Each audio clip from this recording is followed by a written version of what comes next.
This is OpenClaw Daily. I'm Nova. And I'm Alloy. Today we are starting with OpenClaw v2026.5.7, because this release changes how operators see publishing, cron state, channel configuration, authorization, delivery, voice, WhatsApp routing, and Codex approvals before we move into JavaScript Agent Sandboxes and Gemini CLI runtime hardening. The release gives operators new ways to see whether publishing, cron, channels, auth, delivery, voice, memory, and approvals are actually behaving. ClawHub Publishing now retries transient dependency install failures, keeps preview passing plugin publishers moving when one preview cell flakes, and verifies every expected package version after publish. Cron JSON now exposes computed status directly. Channel listing is channel-focused instead of mixing in model auth details. Auto-reply inline skill dispatch now passes through before tool call authorization hooks. Tavali tools resolve secret ref-backed credentials from the active runtime config snapshot. Discord channel targets with a provider prefix route as channel sends instead of misleading direct message attempts. That is the shape of the release: fewer hidden assumptions, fewer stale caches, fewer false successes, and more explicit operator contracts. OpenClaw v2026.5.7 makes publishing, channels, cron, auth, memory, delivery, voice, WhatsApp, and Codex approvals more observable and safer. Start with release and plugin publishing. A maintenance release should not leave operators wondering whether a plugin was actually published everywhere it was supposed to land. v2026.5.7 adds retry handling for transient ClawHub CLI dependency install failures, keeps a plugin publishable when one preview cell flakes even though the preview passed, and verifies every expected ClawHub package version after publish. That final verification step is the important one. A publish pipeline is not complete when one command exits, it is complete when the expected package versions are visible where downstream installers will fetch them. That matters for a plugin ecosystem because partial publishers are worse than clean failures. A package may be available in one place, missing in another, or published at the wrong version. Operators then chase install errors that look like local configuration problems but are really release distribution problems. Post-publish verification turns the release process into a reconciliation loop: declare the expected package set, attempt the publish, and check that the registry state matches. If it does not, the failure is visible at maintenance time rather than discovered by users. The OpenAI model surface gets one targeted addition. OpenAI/chat latest is supported as an explicit direct API key model override for trying the moving ChatGPT instant API alias without changing the stable default model. The key phrase is explicit override. A moving alias is useful for testing behavior from the current instant chat lane, but it is a bad default for production agents because its underlying model snapshot can change. Keeping it behind an explicit model ID lets builders test the alias while preserving stable defaults for scheduled jobs, production workflows, and reproducible evaluations. Cron becomes easier to automate. Cron list JSON and cron show JSON now include computed status, so external tooling can read disabled, running, OK, error, skipped, or idle state without re-implementing OpenClaw's status derivation. This is a good API contract change. If a CLI gives machines JSON, the JSON should include the state that humans see. Otherwise, every dashboard, monitor, and wrapper script has to reverse engineer status from timestamps, last error fields, enable flags, and run markers. That creates inconsistent automation and false alarms. Channel inspection also gets a cleaner contract. OpenClaw channels list is now channel only, adds all for bundled and catalog channels, renders installed, configured, and enabled state, and moves model auth and usage details to OpenClaw models auth list, OpenClaw status, and OpenClaw models list. The split is important because channel readiness and model authentication are different operational domains. A Slack or Discord channel can be installed but disabled, configured but lacking permissions, or enabled but not currently healthy. Model auth belongs to provider credentials and runtime selection. Mixing those in one command makes it harder for automation to answer simple questions. Security boundaries tighten in several places. Native command handlers now honor owner enforcement. Active memory requires admin scope for global memory toggles. Auto-reply gates inline skill tool dispatch through before tool call authorization hooks. Those are all authorization fixes around surfaces that can change system state. Native commands may run privileged control paths. Global memory toggles can affect what future sessions remember. Inline skills can trigger tools from an auto-reply path, where the user may not be watching every internal step. The release pushes these actions back through explicit authorization checks. The inline skill dispatch fix is worth calling out. Skill systems are convenient because they let an agent route a task to packaged behavior. But if auto-reply can dispatch an inline skill tool without passing through before tool call authorization, then the convenient path becomes the weaker path. The right design is that every tool entry point, whether invoked by a visible chat turn, an inline skill, a plugin, or a background auto-reply, flows through the same policy hook before execution.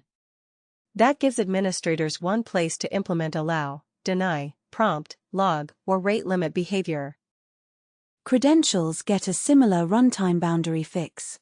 Dedicated Tavily_search and Tavily_extract tools now resolve credentials from the active runtime config snapshot, so exec secret ref-backed API keys do not reach the tools unresolved.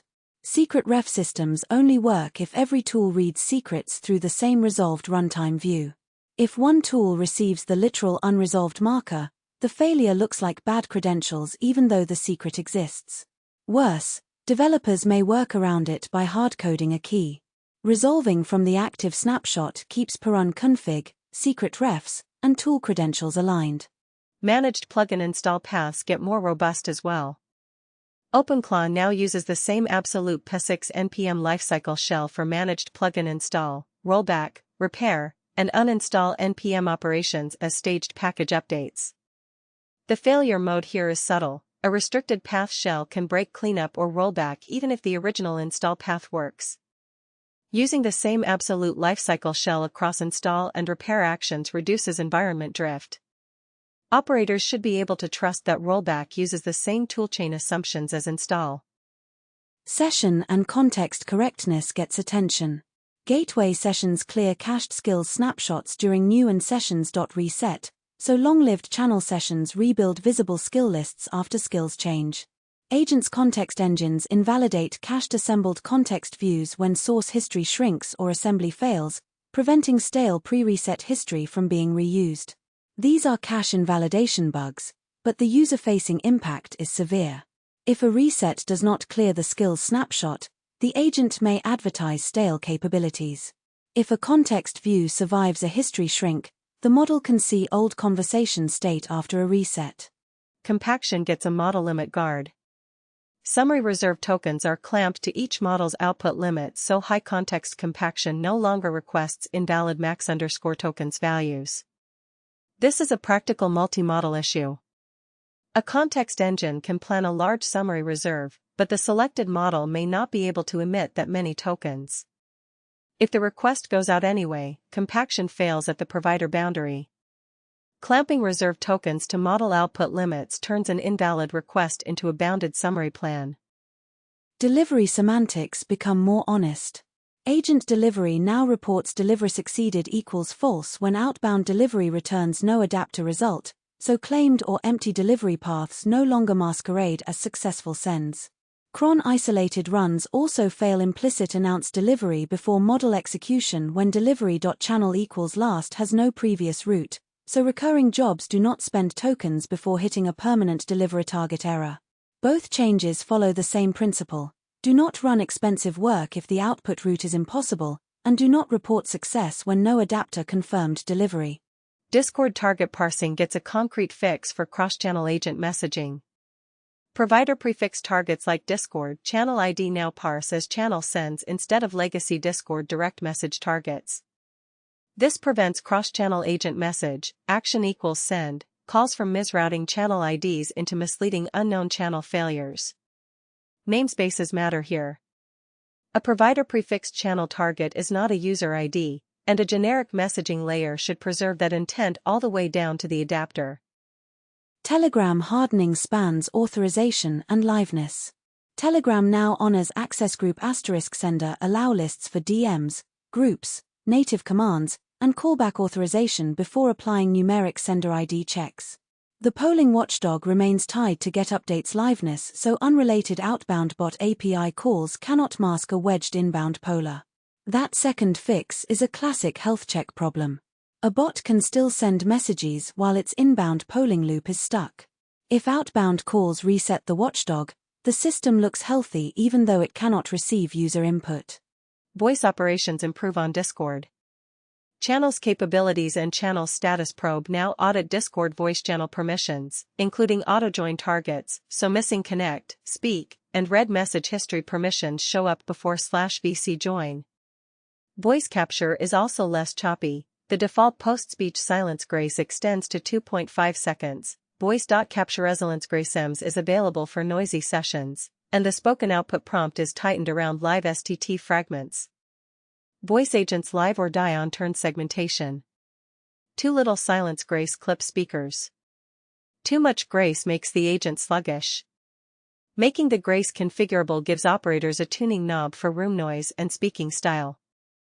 WhatsApp fixes are operationally specific but important. Proactive phone number sends now route through Bailey's LID forward mappings when available, so LID-addressed contacts receive agent messages instead of creating sender-only ghost chats. Captioned media, directive auto-replies now send once instead of emitting an empty media message before the captioned media reply. Both are examples of adapter correctness. Messaging providers often have multiple identity forms and media primitives. The agent platform needs to map them correctly or users see duplicate, missing, or ghost messages. Codex approval behavior changes in a way that should reduce approval fatigue without bypassing review. In Codex approval modes, OpenClaw stops installing the pre-Guardian native permission request hook by default, allowing Codex's reviewer to approve safe commands before OpenClaw surfaces an approval. It remembers allow always decisions for identical Codex native permission request payloads within the active session window, and plugin approval requests validate and render their actual allowed decisions so Telegram and other native approval UIs cannot offer stale actions. The detail to explain is sequencing. Let the inner reviewer handle safe commands, surface approvals when needed, and make sure the UI actions match the current allowed decision set. Provider and media compatibility also get repairs. OpenClaw normalizes APNG sniffed PNG uploads, preserves Gemini 3 toolcall thought signature replay with fallback signatures, accepts legacy _env___ VAR custom provider keys, and repairs snake_case toolcall transcript sanitization. These are the edges that make transcripts and tools portable. If toolcall signatures do not replay, provider state can reject follow-up turns. If transcript sanitization mishandles snake_case tool calls, replay and audit surfaces diverge from what actually happened. The practical release rating is high for operators. V2026.5.7 is not one flashy feature, it is a set of reliability contracts. Publishing verifies registry state. Cron exposes computed status. Channels and model auth are separated. Inline skills pass through authorization. Secret refs resolve at runtime. Context caches invalidate after reset. Delivery fails before wasting tokens. Voice permissions and capture timing are visible. Codex approvals line up with actual decisions. These are the changes that make an agent system less mysterious when it runs all day. OpenAI Agents JS version 0.9 through version 0.11 turns sandboxes into Workspace Manifests, Runtime Limits, Tool Scheduling, and Artifact Boundaries. OpenAI's Agents SDK for JavaScript has been moving fast this week, and the most important change is the Sandbox Agent surface. Sandbox agents build on the existing agent, runner, and run flow, but add persistent workspaces, workspace manifests, sandbox sessions, capabilities, snapshots, memory, and resume support. In practical terms, this is the difference between an agent that can call a function and an agent that can work in a controlled computer environment over time. The central abstraction is the manifest.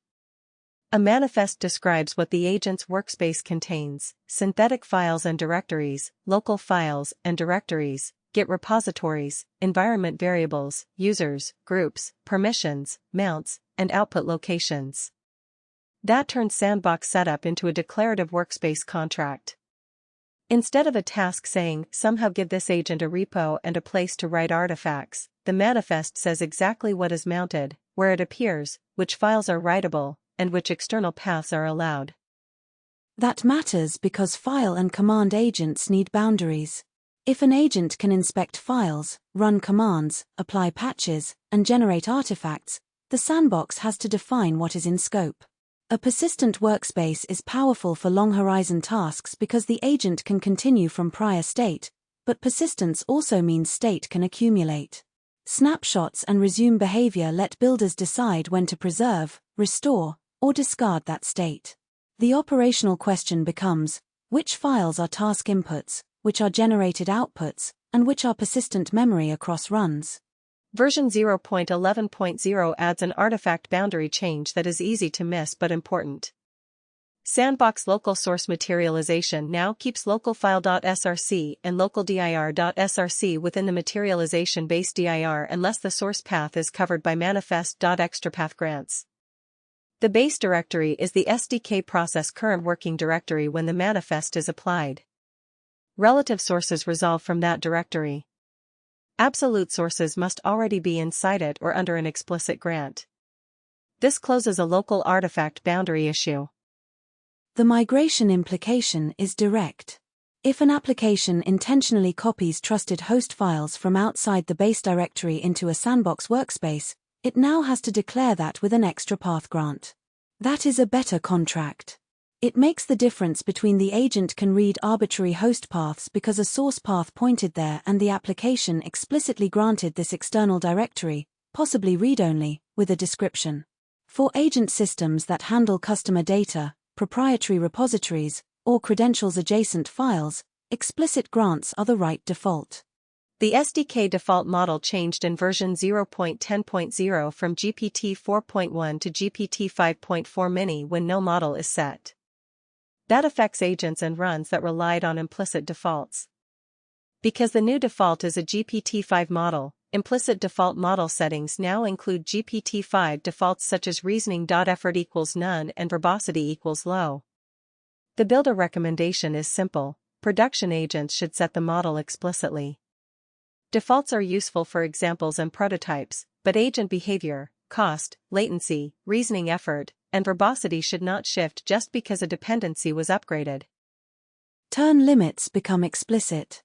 Max turns equals null can disable the agent's SDK run turn limit, while leaving the default at default_max_turns, currently 10, when the setting is omitted. This is a runtime safety valve. A hard turn cap prevents runaway loops and surprise cost. Disabling the cap can be necessary for long horizon workflows, but it should be paired with other controls: wall clock timeouts, tool allow lists, budget limits, checkpointing, and progress visibility. The useful distinction is omitted means safe default, null means the developer intentionally removed the limit. Tool scheduling also becomes more controllable. Tool execution.max function tool concurrency on run config controls SDK side local function tool execution concurrency. This is separate from provider side model settings. Parallel tool calls. That separation matters. The model may be allowed to propose multiple tool calls in parallel, but the local runtime still needs to decide how many to execute at once. A file system tool, database tool, shell tool, and HTTP tool have different side effects and resource profiles. Local concurrency is a runtime scheduling policy, not just a model generation preference. MCP tool naming gets a collision avoidance option. The SDK can include the MCP server name in tool names, aligning with the Python SDK. This prevents conflicts when multiple MCP servers expose tools with the same local name.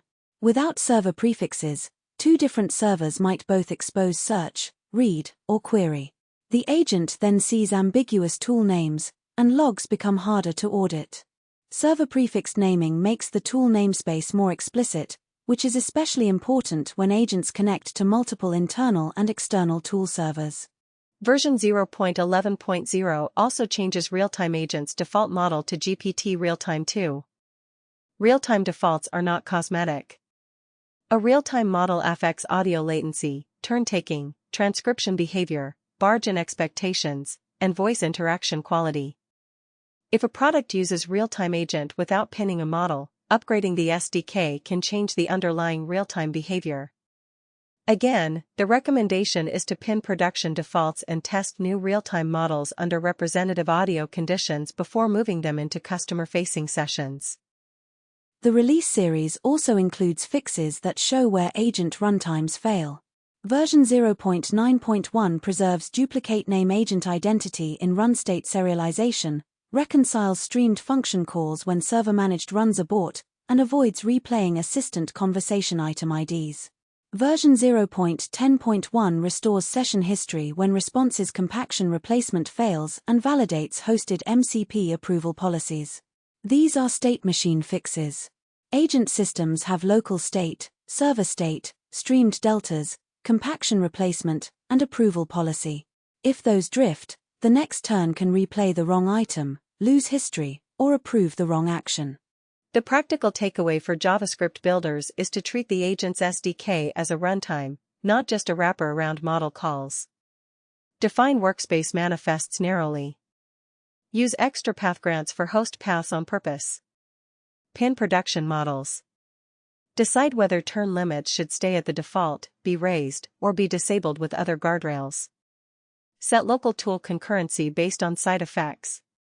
Prefix MCP tool names when multiple servers are attached.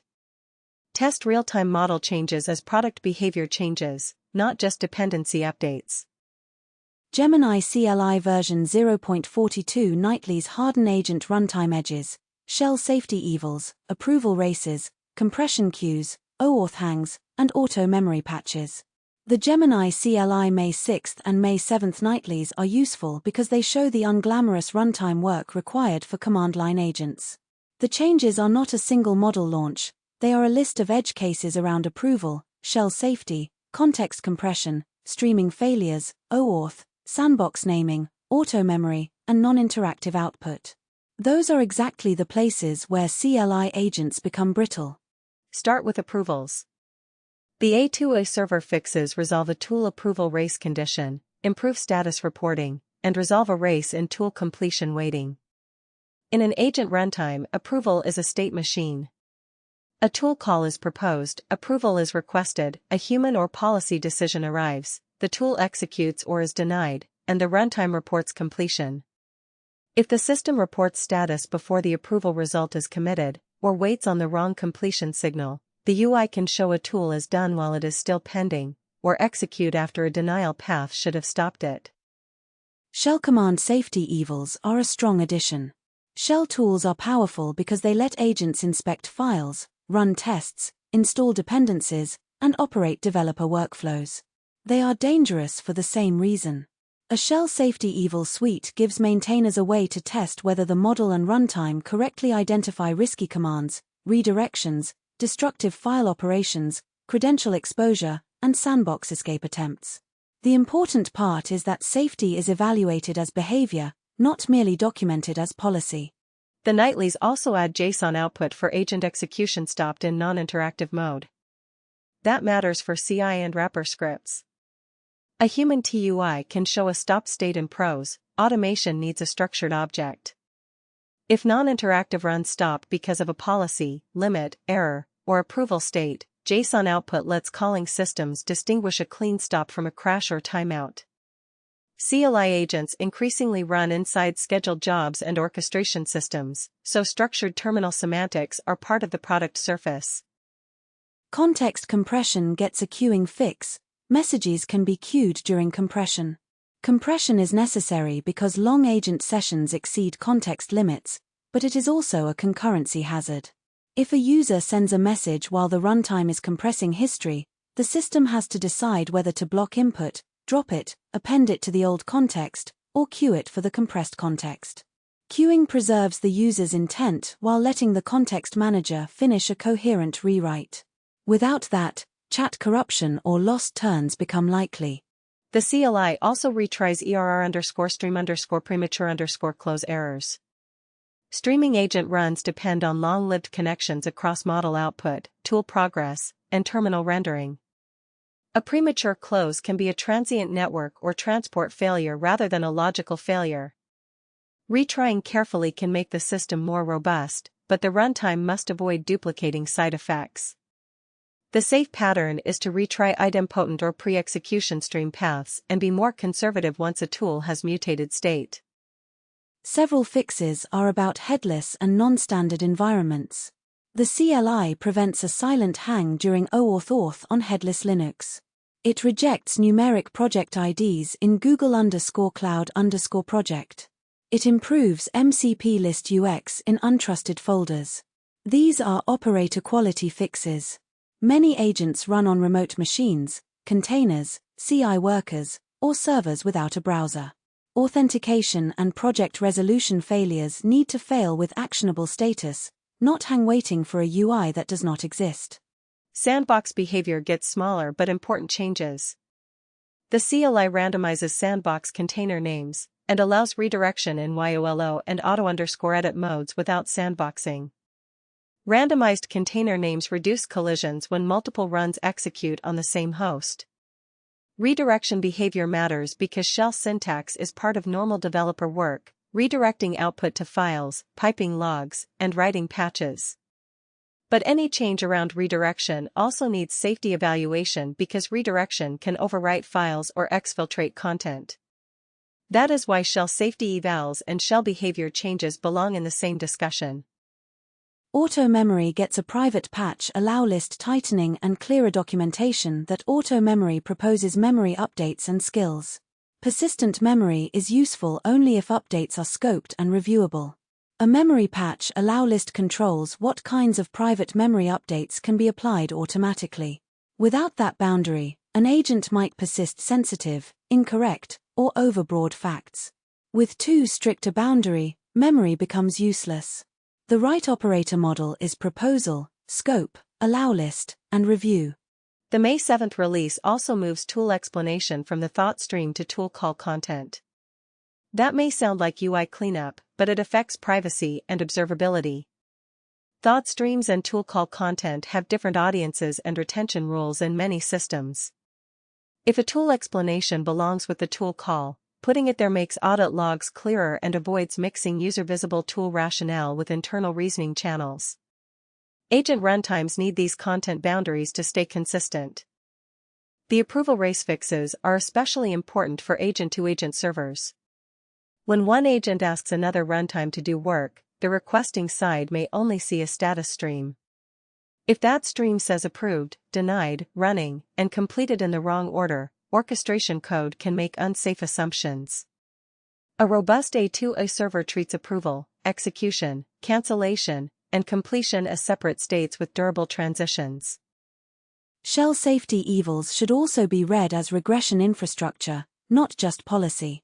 Once a CLI agent supports redirection, file edits, package managers, and sandbox modes, maintainers need examples that prove the runtime notices destructive commands, dangerous output redirection, credential reads, and confusing shell syntax. Otherwise, safety depends on informal review and breaks when the model or prompt changes. The compression queue fix is another real-world reliability point. Long sessions often compress history exactly when the user is still active. Queuing input during compression preserves the turn order, finish the summary, attach the queued message to the new context, and continue. Dropping or erasing that input would make the CLI feel haunted because the user's next message would be interpreted against the wrong memory of the session. The practical recommendation for Gemini CLI operators is to watch these nightlies as runtime hardening signals. Approval state machines need race tests. Shell tools need safety evals. Compression needs input queuing. Streaming needs retry rules that avoid duplicate side effects. OAuth needs headless failure modes. Memory patches need allow lists. Non-interactive runs need JSON states. These are not optional polish for a CLI agent, they are the difference between a demo terminal and a reliable automation surface. Let's make the operator checklist concrete. For OpenClaw deployments, the first checklist item after this release is publish verification. If a plugin claims to ship multiple packages, the release job should compare the intended package names and versions against the registry result. That protects installers, but it also protects the maintainer, because the incident points to distribution state instead of a vague user report about a failed install. Second, treat cron JSON as the monitoring interface. A dashboard should not scrape the same prose a human reads. It should read status, last run, next run, enabled state, and error state directly. Once status is computed by the CLI, wrappers do not need competing rules for whether a job is idle, skipped, disabled, or failed. Fewer independent interpretations means fewer false alerts. Third, separate routing health from model health. A Discord, Telegram, WhatsApp, or Slack route can be configured while a model key is missing, and a model can be authenticated while a channel is disabled or mispermissioned. The channel listing cleanup makes that distinction easier to preserve. It also makes it easier for support docs to say, check channels here, check model auth there, then check global status for the combined runtime picture. Fourth, for memory and skills, assume long-lived sessions have stale views unless the runtime proves it invalidates them. Skill snapshots are helpful because they avoid rebuilding capability lists every turn. Context caches are helpful because assembling context can be expensive. But both are dangerous after reset, repair, or history shrink. This release's cache invalidation fixes are a reminder that resets must clear not only visible chat history but also derived runtime artifacts. Fifth, delivery should be a pre-flight when possible and a reported outcome afterward. A cron job with no last delivery route should fail before model execution. A send path with no adapter result should not become a pretend success. This is especially important for scheduled agents, because nobody is watching the chat window when the failure happens. The logs and status fields have to tell the truth. For OpenAI Agents JS, the checklist is different. Start by pinning models and real-time models in production. Then write manifests as if a security reviewer will read them, because eventually someone will. Declare local directories intentionally. Use extra path grants sparingly and describe why they exist. Decide which outputs are artifacts, which files are writable workspace state, and which host files are read-only inputs. Then tune runtime limits. A default 10-turn cap is a safety rail. Disabling it is a design decision. If max turns is null, add a wall clock timeout, budget control, and progress reporting. If local function tools can run concurrently, classify them by side effect. Read-only search tools can usually parallelize. Package installation, database writes, file system mutations, and shell commands deserve stricter scheduling. MCP naming is another production hygiene item. Prefixing server names into tool names may look noisy, but it prevents the agent and the logs from confusing one server search tool with another server search tool. In a small demo, short names feel nicer. In a production environment with internal docs, tickets, code search, browser tools, and customer data tools, namespace collisions become audit problems. For Gemini CLI, the checklist starts with non-interactive behavior. If a CLI agent is going to run in automation, stopped states need JSON. OAuth needs to fail clearly when no browser is available. Streaming retries need to avoid duplicate side effects. Compression needs to preserve queued user input. Those are boring requirements until the agent is running inside CI, a remote shell, or a scheduled job. Shell safety deserves its own line item. The question is not whether shell tools are useful, they obviously are. The question is whether the runtime can distinguish inspection from mutation, safe redirection from destructive overwrite, and ordinary developer commands from credential or sandbox risk commands. Safety evals turn that into a testable surface. They let maintainers catch regressions when prompts, models, or shell parsing behavior change. The broader recommendation across all three stories is to design for the moment after the demo. Once agents publish packages, run cron jobs, join voice channels, edit files, and call tools, the product is no longer just a chat interface. It is an operating environment. Operating environments need status contracts, authorization hooks, explicit file system boundaries, durable approval states, structured errors, and recovery paths. And the best signal in these releases is that those boring surfaces are getting product attention. Publishing verification, secret ref resolution, context invalidation, sandbox manifests, extra path grants, compression queues, and shell safety evals are not headline model capabilities. They are the parts that decide whether an agent platform can be trusted when nobody is babysitting it. One final implementation detail: every one of these safeguards should produce an artifact a human can inspect later. A registry verification result, a cron JSON status, an approval decision payload, a sandbox manifest, and a stopped run JSON object are all evidence. They let a maintainer reconstruct what the agent believed, what the runtime allowed, what tools ran, and where the output was supposed to go. That evidence layer is what turns agent operations from vibes into engineering. If an automation fails, you should not have to ask whether the model hallucinated, the route was missing, the credential was unresolved, the context was stale, the sandbox read too much, or the approval UI offered the wrong action. The system should narrow that search for you. The practical takeaway from EP047 is operational. OpenClaw v2026.5.7 makes system state more visible and safer across publishing, cron, channels, memory, delivery, voice, messaging, and approvals. OpenAI Agents JS shows how sandboxed agents are becoming workspace manifest runtimes with explicit path grants, turn limits, tool concurrency, and MCP namespaces. Gemini CLI shows the runtime edges that matter when command line agents run in real workflows: approval races, shelf safety, compression queues, transport retries, OAuth liveness, and memory patch scope. For builders, the question is not just what the agent can do, it is which boundaries, statuses, and recovery paths exist when it does the work. Thanks for listening to OpenClaw Daily. The show notes and source links are at tobyonfitnesstech.com, and we'll be back soon.